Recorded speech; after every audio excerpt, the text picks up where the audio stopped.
দর্শক, গতকালকের দিনটা রাজনীতিতে বেশ গুরুত্বপূর্ণ একটা দিন ছিল। দুটো খুবই গুরুত্বপূর্ণ ঘটনা ঘটেছে। একটা, বিএনপি চেয়ারম্যান তারেক রহমান সপরিবারে প্রধান উপদেষ্টার সঙ্গে দেখা করেছেন। এই দেখা করার পেছনে কি কারণ সেগুলো নিয়ে বিস্তর আলোচনা হচ্ছে। আরেকটা ঘটনা হচ্ছে জামাত এনসিপি জোটে একটা বড় ভাঙন। ইসলামী আন্দোলনের সঙ্গে তাদের বনিবনা হয়নি। ইসলামী আন্দোলনকে বাদ দিয়েই বাকি 10টা দল সংবাদ সম্মেলন করে 253 আসনের সমঝোতার ব্যাপারটা প্রকাশ করেছে। যে ইসলামী দল আজকে তাদের ভিন্ন অবস্থা ব্যক্ত করছে আলাদা সংবাদ সম্মেলন করে। গতকালকের এই দুটো ঘটনার মধ্যে একটা ঘটনাতে আমরা একেবারে স্পেশাল দৃষ্টি দিতে চাই। সেটা হচ্ছে বিএনপি চেয়ারপারসন তারেক রহমান প্রধান উপদেষ্টার সঙ্গে দেখা করলেন। এই দেখা করার পেছনে কি কারণ আছে? এটা কি শুধুই সৌজন্য সাক্ষাৎ, নাকি এটার সঙ্গে রাজনীতির খুবই গুরুত্বপূর্ণ ব্যাপারগুলো জড়িয়ে আছে? চলুন একটু বুঝে দেখা যাক তারেক রহমানের সঙ্গে এই বৈঠকের মূল কারণটা কি ছিল, সেটা আমরা উদ্ঘাটন করতে পারি কিনা। থাকবেন পলিটিক্স টিভির নিয়মিত আয়োজনে।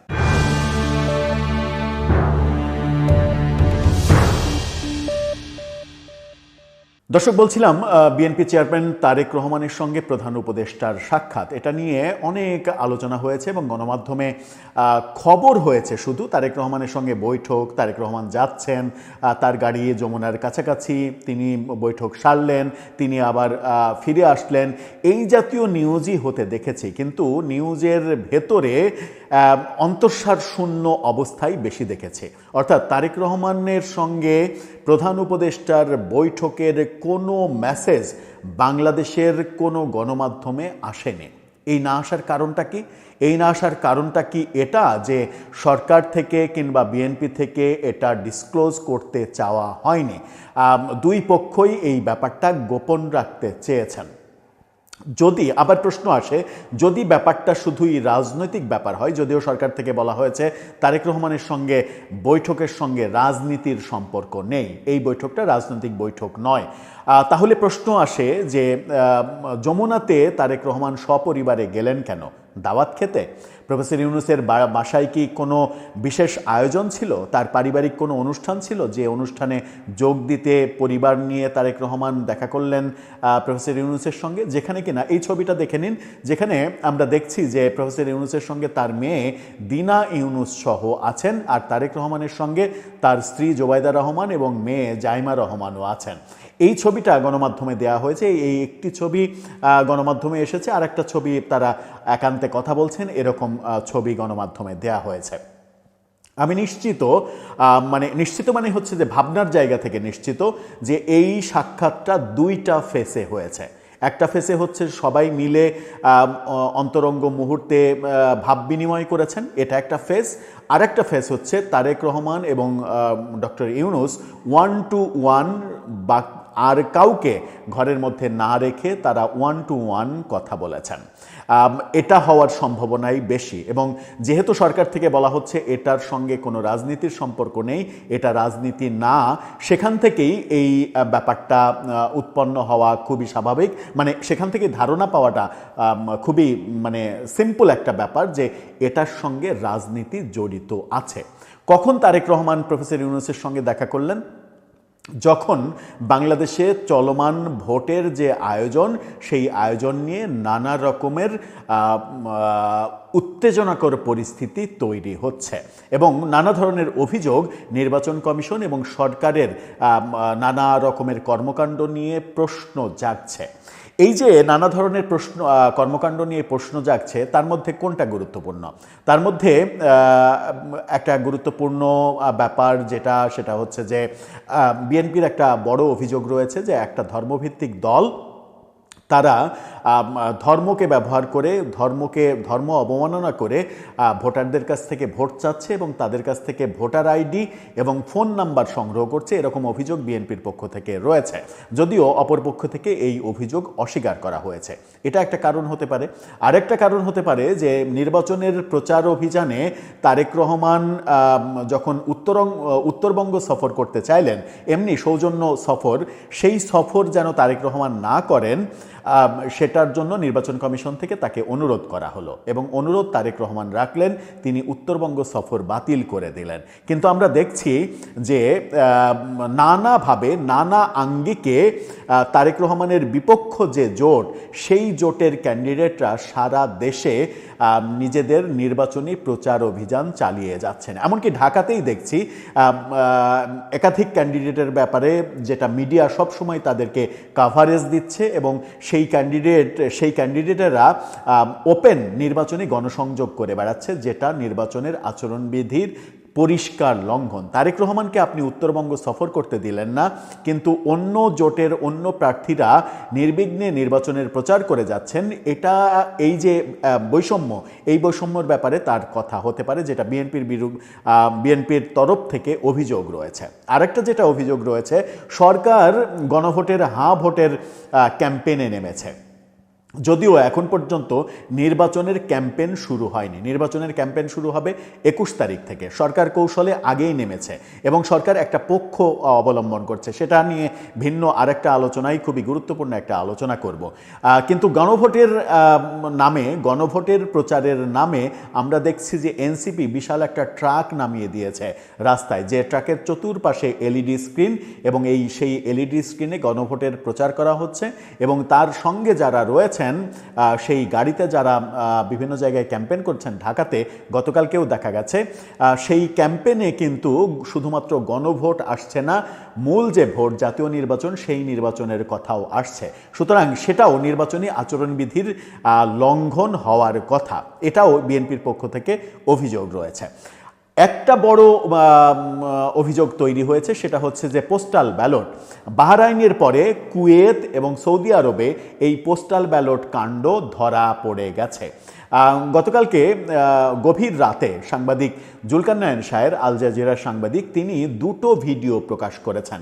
সেই ভিডিওতে দেখা যাচ্ছে সৌদি আরবে এক ব্যক্তি 500-র বেশি পোস্টাল ব্যালট সংগ্রহ করেছেন এবং সেই ব্যক্তির সঙ্গে একটি ধর্মভিত্তিক রাজনৈতিক দলের সম্পর্ক রয়েছে, এটা প্রমাণিত।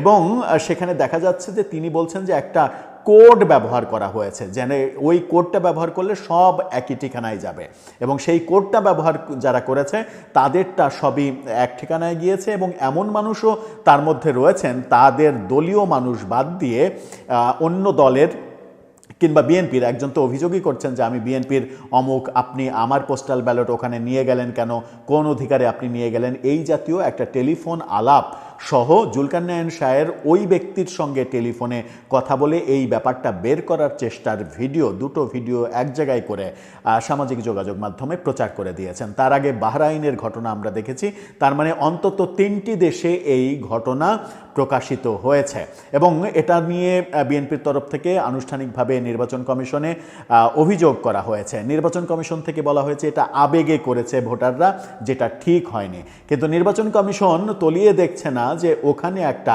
বড় রাজনীতি হচ্ছে। সম্ভবত এই মুহূর্তে বিএনপির টেনশনের সব থেকে বড় জায়গা হচ্ছে পোস্টাল ব্যালট নিয়ে যা শুরু হয়েছে, যে 2-3টা ভিডিও বের হয়েছে, তাতে করে নিশ্চিত যে পোস্টাল ব্যালট টেম্পারিং করার জন্য একটা চক্র কাজ করছে, যেটা বিএনপির জন্য একটা অশনি সংকেত। তারেক রহমানের এই বৈঠকে সব থেকে ইম্পর্টেন্ট কথাটা এটা হতে পারে।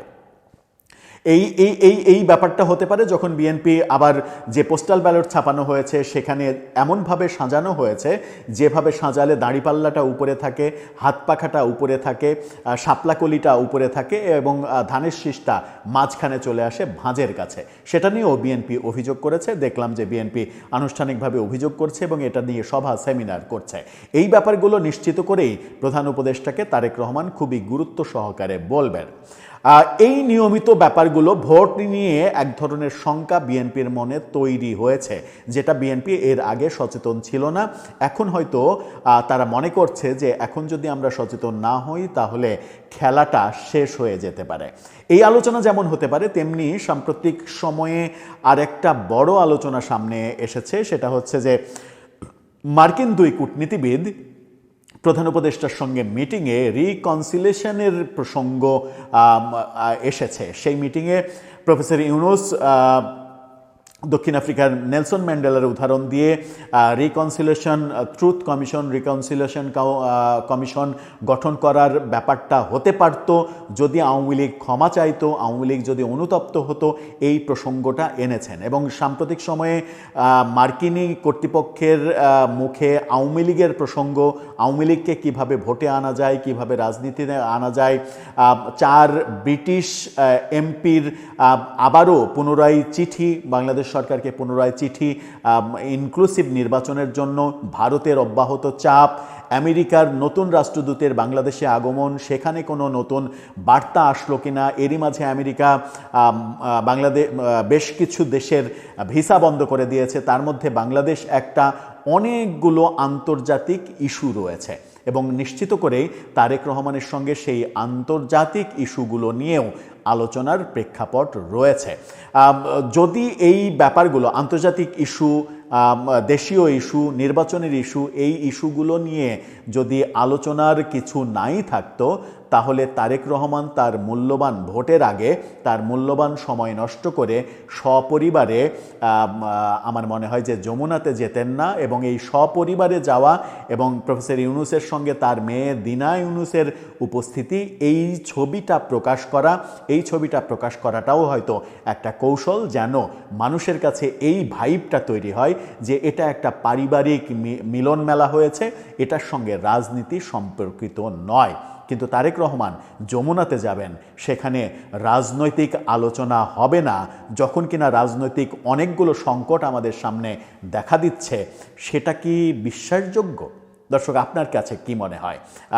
বিশেষ করে আন্তর্জাতিক চাপ, আওয়ামী লীগের ইস্যু আবার উঠে আসা, রিকনসিলেশনের কথা আসা, ক্ষমা চাওয়ার প্রসঙ্গ আসা, ব্রিটিশ এমপির চিঠির আসা, আমেরিকান কূটনীতিবিদদের নতুন করে এই প্রসঙ্গ আবার তুলে ধরা, আমেরিকান নতুন রাষ্ট্রদূতের এসেই তার মিশন শুরু করে দেয়া, বাংলাদেশের ভিসা বন্ধ হয়ে যাওয়া, ব্যাপারগুলো কি খুবই গুরুত্বহীন?